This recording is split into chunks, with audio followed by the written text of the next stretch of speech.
Hey everybody. So I'm coming to you right now from Buena Vista Park in Alma, Wisconsin. Buena Vista is Spanish for good view, and as you can see, it certainly lives up to its name. Now, behind me, you see something that sticks out pretty much. It is a lock and dam system across the Mississippi River. What's a lock and dam system? Well, glad you asked.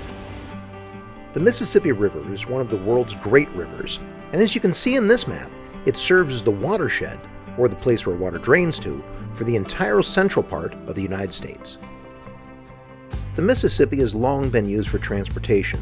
However, navigation has been forced to accommodate its whims. Deep flowing but turbulent in times of flooding, placid but shallow to the point of non-navigability in times of drought.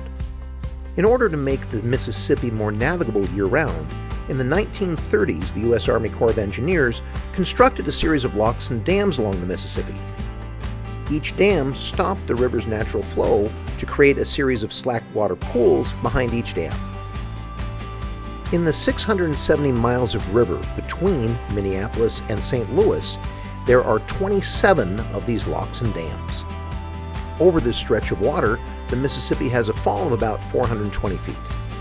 The purpose of the locks and dams is to create a series of steps which river tows and other boats either climb or descend as they travel upstream or downstream on the Mississippi. Here in Alma, Wisconsin, this is lock and dam number 4 of those 27. Because train tracks run right alongside the Mississippi, this pedestrian bridge helps you cross over to the lock and dam from the main town of Alma. Here's a sped up view of what that crossing looks like.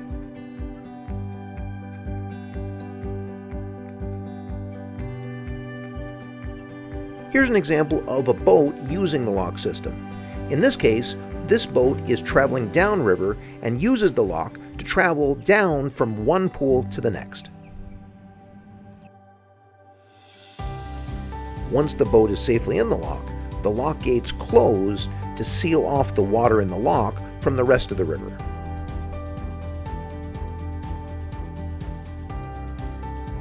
Once that seal is made, they can then pump water either into or out of the lock in order to help the water level match the next step that they're going to be taking.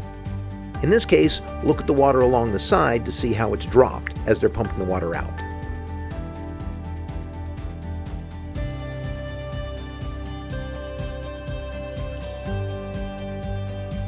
Now that the water level in the lock has dropped far enough to match the level of the step below, the gates can open up and the boat can head on out and resume its journey.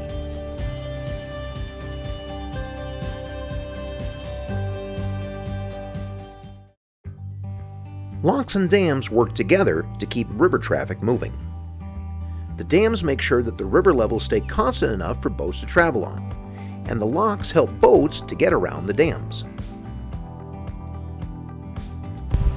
So just like boats can't travel up and down a river if the water is too high or too low, if our emotions are too high or too low, we can't function much either. So for today's discussion question, I'd like you to talk in your class about what are some things that you do to help calm yourself down if your emotions are too high, or how to pick yourself up if you're feeling too low. Everyone's got different ways to do it, and there's no one right way.